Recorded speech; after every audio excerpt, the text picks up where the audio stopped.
할렐루야. 화해의 사도가 되어 하나님 나라 이루어가는 교회와 성도가 되도록 힘주시고 은혜 베푸시는 하나님 우리 아버지께 찬양과 경배를 드립니다. 오늘의 말씀은 모든 성도들이 참 좋아하는 초청의 말씀입니다. 수고하고 무거운 짐진 자들아 다 내게로 오라. 초청을 받는다는 것은 초청하는 사람에게 인정을 받고 있다는 뜻입니다. 그래서 생각지도 못했던 사람에게 청첩장 받으면 뜨악하지요? 왜 이러는 거야? 이가 나를 이렇게 잘 안다는 거야? 생각이 많습니다. 누가 나를 초청하느냐에 따라서 우리의 인생이 달라져요. 또 누구의 초청을 받아들이냐에 따라서도 인생이 확 달라집니다. 요즘 우리나라 정치권에서 인재를 영입한다. 그래서 각 당들이 요번에는 오늘은 이 사람을 영입했다. 한참 난리를 부리잖아요. 어떤 당으로부터 초청을 받느냐, 또 누가 초청을 하는데 거기에 응답할 것이냐에 따라서 그 사람들의 인생이 확 달라집니다. 제가 예언할 수 있어요. 확실하게 달라질 거예요. 하나님의 아들이시며 길과 진리와 생명이신 예수님께서 인생길을 가는 우리들을 초청하십니다. 수고하는 자들아, 무거운 짐을 지고 힘들어하는 사람들아 다 내게로 오라. 내가 너희를 쉬게 하리라. 너희 마음에 쉼을 주리라. 약속하시며 초청하십니다. 불안하고 근심이 많은 세상을 살아야 하는 우리들을 향한 말씀이에요. 참된 쉼이 없고 마음 놓고 휴식할 수 없는 시대를 사는 우리들을 향한 참 복된 초청의 말씀인 것입니다. 내게로 오라는 이 예수님의 초청은 그저 예수님에 대한 지식을 가지고 오라는 것이 아닙니다. 인격적으로 예수님을 신뢰하고 나오라는 초청입니다. 우리의 구세주 예수님은 신실하십니다. 미쁘신 하나님의 아들이십니다. 우리의 사정과 형편을 잘 아시기 때문에 예수님께 나아가면 각자의 형편과 사정에 따라 은혜를 베푸시고 인생의 무거운 짐을 내려놓게 하시고 그 영혼에 쉼을 허락하여 주십니다. 또한 오늘의 말씀은 약속의 말씀입니다. 내가 너희를 쉬게 하리라. 수고하고 무거운 짐을 진 모든 사람들이 예수님께 나오면 그들은 예수님께서 쉬게 하시겠다는 약속을 받을 수가 있습니다. 그들, 수고하고 무거운 짐진 자들이 누구입니까? 그 당시 말씀의 상황을 보면 율법을 강조하며 살던 서기관들과 바리새인들이 억압 아래 살았던 사람들입니다. 정치적으로는 로마의 지배를 받느라 매우 어려웠는데 동족인 서기관들과 바리새인들이 율법을 지키지 않는다고 또 억압하고 정죄하는 바람에 너무 어렵고 힘든 짐을 지고 살아야만 했습니다. 또한 이 말씀은 너희 마음이 쉼을 얻으리라 하신 말씀에 비추어 볼 때 이 수고하고 무거운 짐은 좀 더 넓은 의미의 해석이 가능합니다. 즉 그들의 죄사함을 구하는 모든 사람들을 향한 초청이요 약속입니다. 율법적인 짐을 부숴버리는 자유를 주시겠다는 약속입니다. 착한 행실을 함으로 구원받으려고 하는 그 노력으로부터 자유함을 얻으라고 하는 약속의 말씀입니다. 성도 여러분, 오늘 이 시간에도 예수님께서 우리를 초청하고 계십니다. 그리고 우리와 좋은 관계를 맺기를 원하십니다. 우리가 예수님의 초청과 부르심에 응답하면 우리가 예수님과 좋은 관계를 맺을 수 있어요. 예수님의 초청은 여러 가지 모양으로 나타납니다. 교회를 통해서, 성도를 통해서, 요즘엔 또 언론과 방송을 통해서 계속하여 초청하십니다. 내게로 오라. 이런 예수님의 초청을 받을 때에 꼭 기억해야 할 것이 있습니다. 초청을 받아서 갔는데 별것도 없더라. 이런 분들 많이 있어요. 우리 교회가 1년에 한 2번씩 초청하잖아요. 많은 사람들이 왔다가 밥만 먹고 간다. 안 와. 왜 안 오겠어요? 와보니까 별게 없는 거예요. 왜 별게 없느냐? 준비가 안 돼 있는 거예요. 오기는 왔는데, 예수님께 나오라 그래서 왔는데 아무런 준비가 안 돼 있는 거예요. 여러분, 여행을 떠나도 준비물이 있습니까? 없습니까? 이야, 배짱 좋은 친구가 하나 있더만, 우리 집에. 뭐 가져가라, 이거 아무것도 안 가져간대. 옷만 가져간대. 하여튼 어떻게 살고 돌아왔더라고요. 우리가 여행을 가더라도 자기 먹는 약은 약대로 챙겨가고 뭐 물품 챙겨가고 다 불편함이 없도록 가야 되잖아. 다 내게로 오라고 했더니 사람들이 몰려왔다가는 그냥 또 다 가는 거예요. 뭐가 없어요? 준비가 없는 거예요. 예수님이 왜 오라고 하는지, 너희를 쉬게 하리라 그랬더니 그래 좀 쉬러 가자 그래가지고 예배당 와서 자다가 가는 분도 있어요.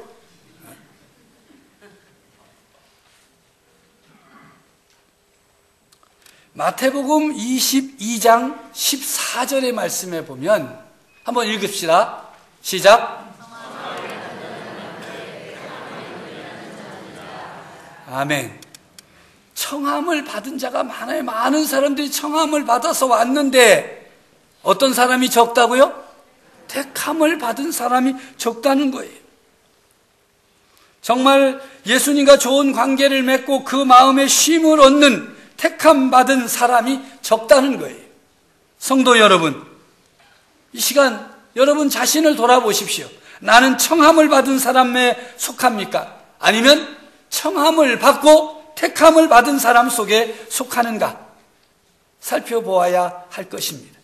그러면 어떤 사람이 예수님으로부터 택함을 받을 수 있느냐? 첫째는 스스로를 가리켜 부족한 죄인임을 깨달은 사람이에요. 내가 참 죄인이다. 이 말은 죄를 많이 지은 사람이라는 말보다는 자기를 죄인으로 인정하는 사람을 말하는 것이에요. 우리가 예수님 앞에 나아올 때, 예배의 자리로 나아올 때에 참 내가 부족한 죄인이다, 이 깨달음이 있어야 된다 하는 말씀입니다. 자신의 생명을 내어놓고 주님을 사랑했던 사도 바울조차도 말년에 자기를 고백하기를 뭐라고 했습니까? 내가 죄인 중에 괴수다. 우리야 오죽하겠습니까? 우리는 구원받은 자이면서도 날마다 죄를 짓는 죄인으로 예수님을 필요로 합니다. 또 여전히 교회를 오기는 오지만 주님의 초청을 제대로 받지 못하고 있는 죄인, 죄의 문제를 해결하지 않는 죄인들, 그들에게 예수님이 필요합니다. 그런데 예수님이 죄인을 부르러 왔노라 하셨음에도 불구하고 자기를 가리켜 죄인이라고 생각해서 예수님을 찾아 나오는 사람들은 그때나 지금이나 많지 않습니다. 사람마다 자기를 죄인이라고 말하는 거 싫어합니다. 누군가가 자기를 향해서 죄인이라고 말해도 싫어합니다. 그래서 이런 사람들이 교회에 나오면 교회 안에서도 죄를 말하면 싫어해요. 지금도 별로 마음이 편치 않는 사람 계실 거예요. 그런데 죄를 지적하여 말하지 않는 교회, 죄를 말하지 않는 설교자, 이런 사람들을 찾아다닌다고 해서 피할 수가 있느냐? 피할 수가 없습니다.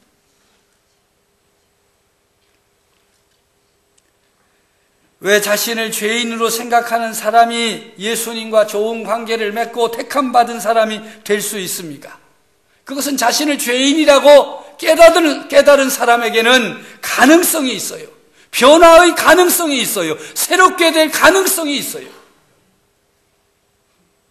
자신을 바꾸려고 노력하는 거예요. 그런데 죄인이라는 말 자체를 싫어하는 사람은 죄인된 자신을 바꾸는 변화를 거부하는 것입니다.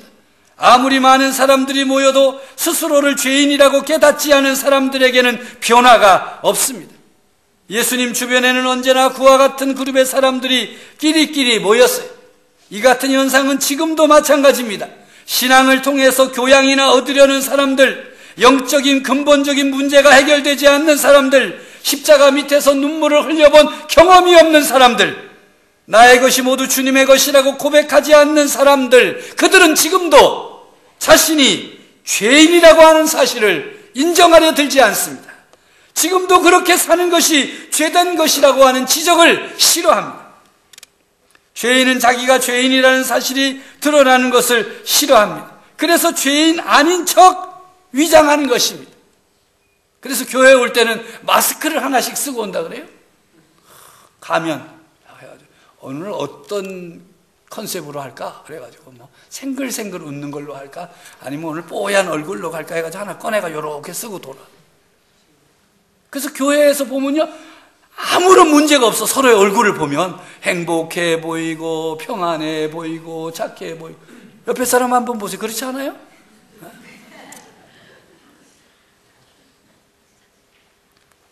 십자가의 능력은 죄의 문제를 해결하려는 사람들에게 임합니다. 그런데 현대인들은 죄의 문제를 가볍게만 다루려는 태도를 갖고 있습니다. 교회 안에서도 마찬가지지요. 죄를 숨기며 문제 삼지 않는 것이 옳은 태도로 취급됩니다. 이것은 교회가 병들고 있다는 증거입니다. 스스로를 가리켜 부족한 죄인입니다. 이 죄인을 용서하여 주시고 이 죄인을 고쳐주시옵소서. 이런 준비된 마음을 가지고 올 때에 예수님으로부터 택함받는 사람이 되는 것입니다. 두 번째로는 영적 충만을 사모하는 사람이 택함을 받습니다. 더 이상 성장을 멈춘 아이를 바라보며 울고 있는 어머니의 마음을 여러분 아십니까? 도무지 영적으로 충만하지 못한 우리를 주목하시며 가슴 아파하시는 분이 계십니다. 바로 우리의 영적 충만을 위해 자신의 몸을 내어주시고 보혈을 흘려주신 우리 주님 예수 그리스도이십니다. 지금 우리 앞에 전개되는 상황들이 어떠하든 우리에게 가장 시급하고 중요한 것은 충만한 영혼이 되는 것입니다. 이 세상의 모든 부모들이 자녀들에게 동일하게 바라는 소망과 기대가 하나 있어요. 그것은 건강한 것입니다. 아유, 나는 건강은 우리 애는 건강은 문제가 없다. 큰 소리 치지 마세요. 다 자녀들이 건강해야 그 다음에 무슨 일을 하잖아요. 우리를 향하신 주님의 마음도 다르지 않습니다. 세상이 변하고 환경이 어렵더라도 우리가 영적으로 강건하기를 주님이 원하십니다. 오늘날 한국 교회의 위기와 문제는 영적으로 충만하지 못한 교인들의 증가와 부흥에 있습니다. 마치 내적 성숙 없이 몸만 커지는 아이와 같이 내적 충만 없는 외적 성장은 하나님이 바라시는 것이 아닙니다. 그것은 오히려 위기인 것입니다. 열매 없는 잎의 무성함, 성숙이 없는 성장, 변화 없는 부흥, 방향을 모른 채 달려가는 속도, 목적 없는 성취는 우리가 전심을 다해 대적하고 싸워야 할 이 시대의 골리앗입니다. 물질과 하나님을 겸하여 섬길 수 없듯이 충만함과 곤고함이 동시에 공존할 수가 없습니다. 충만하지 않으면 그런대로 그럭저럭 살 수 있는 것이 아니라 충만함이 빠져나간 그 자리에 영적인 곤고함으로 가득 차게 되는 것입니다. 방 안에 불을 끄면 순식간에 어두움으로 가득 차는 것과 같은 이치입니다. 우리에게 충만해야 할 것들이 부족하고 부족해야 할 것들로 충만해지면 그 시간 그 순간부터 우리의 삶은 극심한 기갈과 황폐한 마음으로부터 자유로울 수가 없습니다. 아무리 좋은 것, 아무리 귀한 것, 아무리 많이 가져도 우리의 마음에 쉼이 없습니다. 영적 충만함은 해결되게 하는 능력이 아니라 초월하게 하는 힘입니다. 영적 충만함은 형통케 하는 힘이 아니라 막힘도 감사케 하는 힘입니다. 충만함이란 온갖 무성한 잡초들과 쓴 뿌리를 제거함이 아니라 오히려 잡초 같은 인생들을 날마다 푸른 초장으로 이끄시어 쉬게 하심으로 가시와 엉겅퀴를 잊어버리게 하는 은혜인 것입니다. 성경은 우리에게 영적으로 충만할 것을 부탁하거나 의논하지 않습니다. 다만 명령할 뿐입니다. 충만함은 크리스찬의 선택이 아니라 필수입니다. 부전공이 아니라 전공입니다. 왜냐하면 성령으로 충만하지 못하면 세상의 영으로 충만할 수밖에 없고, 신령한 것으로 충만하지 못하면 육의 것으로 충만할 수밖에 없고, 의로운 것으로 충만하지 못하면 죄들로 충만할 수밖에 없고, 영의 생각으로 충만할 수 없으면 육의 생각으로 충만할 수밖에 없기 때문입니다. 더 나아가 건강함보다 건강을 지키는 것이 더 중요하듯 충만함보다 이미 주어진 영적 충만을 지키는 은혜가 더 큰 은혜인 줄로 믿습니다. 충만은 현재이어야 합니다. 어제의 충만도 내 것이 아닙니다. 내일의 충만도 내 것이 아닙니다. 우리는 매일매일 충만해야 됩니다. 어제의 충만함으로 오늘의 문제와 죄를 이길 수는 없습니다. 하나님은 우리에게 이렇게 묻지 않습니다. 얼마나 유능한 사람인가, 유명한 사람인가, 유식한 사람인가, 어느 교회 출신인가, 얼마나 많은 일을 했는가, 직분이 무엇인가, 얼마나 많은 것을 소유하고 있느냐, 어떤 위치에 있느냐, 어떤 차 타고 다니느냐 묻지 않습니다. 하나님은 언제나 이것을 묻습니다. 오늘도 영적으로 충만한가? 지금도 충만한가? 무엇이 우선순위인가를 묻고 계십니다. 성도 여러분, 여러분들의 지금 상태는 어떤 상태입니까? 부족한 자들에게 후히 주시고 꾸짖지 아니하시는 주님을 바라보며 구하십시오. 주여 영적으로 충만하게 하옵소서. 성령으로 충만하게 하옵소서. 이런 영적으로 충만한 자들이 주님으로부터 택함을 받을 수 있습니다. 세 번째로 자신의 아픔과 상처를 느끼는 사람들이 택함을 받습니다. 배고플 때 배고픔을 느끼는 것은 차라리 행복입니다. 불행이란 배고플 때 배고픔을 느끼지 못하는 것입니다. 세상에는 굶주림으로 고생하는 사람도 많지만 굶주림을 자각하지 못함으로 고통당하는 사람들도 많이 있습니다. 복부 팽만감이라는 질병에 걸리면 도대체 먹지 않아도 배가 부르다는 거예요. 정상적으로 건강한 사람이면 음식을 보거나 또 음식 냄새를 맡게 되면 식욕이 왕성하게 솟아오르는데, 이 복부 팽만증에 걸리면 음식을 보아도 맛을 보아도 냄새를 맡아도 식사 때가 되어도 그리 달갑지가 않다는 것이에요. 오히려 먹는 일이 고역이 되는, 차라리 굶는 편이 편하고 행복하다는 것이, 먹을 음식이 없어 허기지는 것도 안타까운 일이지만 먹을 것이 있음에도 먹을 수 없다면 그것처럼 불행한 일이 또 어디에 있겠습니까? 성도들의 삶도 이와 같을 수 있습니다. 하나님의 말씀을 생각만 해도, 그 말씀 앞에만 서도, 말씀의 냄새만 맡아도 식욕이 왕성하여 먹고 돌아서면 배고픔을 느끼는 성도들은 좋은 성도들입니다. 말씀을 사모하고 은혜를 사모하고 행복한 성도예요. 축복받은 인생입니다. 그러나 말씀을 생각해도, 말씀 앞에 서도, 말씀의 향기를 맡아도 전혀 무감각입니다. 무반응입니다. 행복하겠습니까? 영적 자각증 상실로 인하여 평안하다, 충만하다, 아무 일 없다 하는 것은 위장된 평안이요, 위장된 충만입니다. 곤고함이나 영적 기갈보다 더 위험하고 무서운 상태는 위장된 평안과 위장된 충만에 빠져 살아가는 것입니다. 차라리 배고픔을 제때 자각하면 어떻게 해서든 그 문제를 해결할 길이 열리게 됩니다. 그러나 거짓 배부름으로 허기증을 느끼지 못한다면 도무지 먹으려 하지 않기 때문에 결국은 큰 일을 당할 수밖에 없습니다. 사단은, 우리의 대적은 수단과 방법을 가리지 않고 우리를 속이려고 듭니다. 괜찮다고 속입니다. 평안하다고 속입니다. 그 정도면 충분하다고 속입니다. 다 그래. 다 그렇게 해.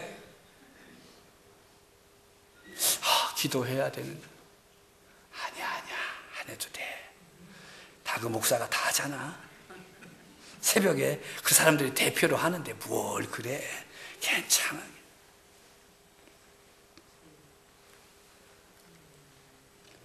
주님과 멀어지면 불안해하고 기도 안 하면 답답해야 하고 말씀이 없으면 견딜 수가 없어야 하고 은혜가 없으면 못 살 것 같은 깨달음이 감각이 있어야 되는데 부지기수의 크리스찬들이 사단에 속아서 자기 진단과 자각증상 체크에 실패하며 사는 거예요. 요한계시록 3장 17절의 말씀에 보면 한번 읽겠습니다. 내가 말하기를 나는 부자라 부요하여 부족한 것이 없다 하나 내 곤고한 것과 눈먼 것과 벌거벗은 것을 알지 못하도다. 나는 괜찮다고 나는 부유하다고 하는데 주님은 말씀하십니다. 내 곤고하고 가난하고 네가 눈이 멀고 벌거벗은 왜 그걸 못 알아차리냐. 가난한 게 잘못이 아니지요.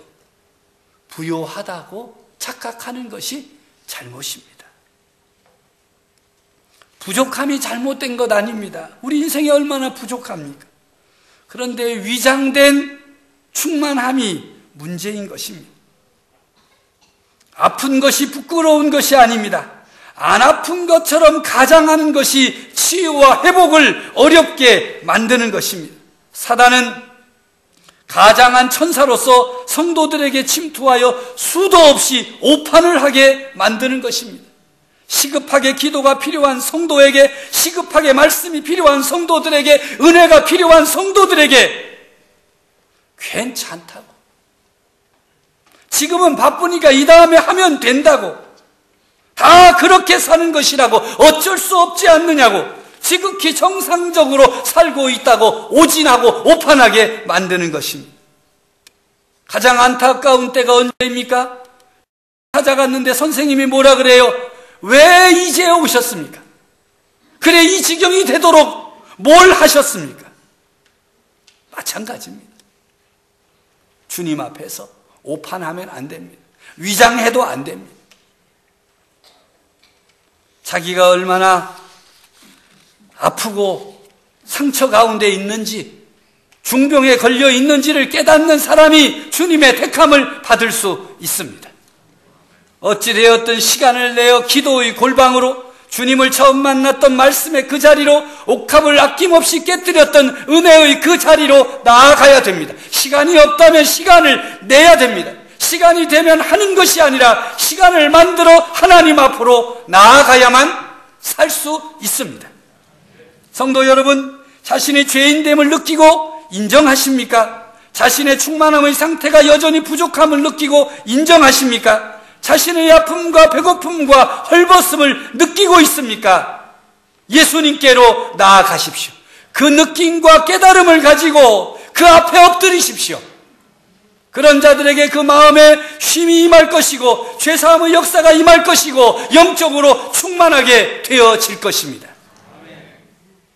내가 너희를 쉬게 하리라 하시는 주님의 말씀을 오늘도 우리가 내게 주신 말씀으로 받고 그 말씀을 붙들고 주님 제가 여기에 있습니다. 나를 받아 주시옵소서.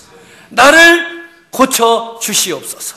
고백하고 주님을 붙들므로 청함받은 자의 자리에서 택함받은 자의 자리로 옮겨가서 주님과 함께하는 성도들 되어지기를 간절히 바랍니다.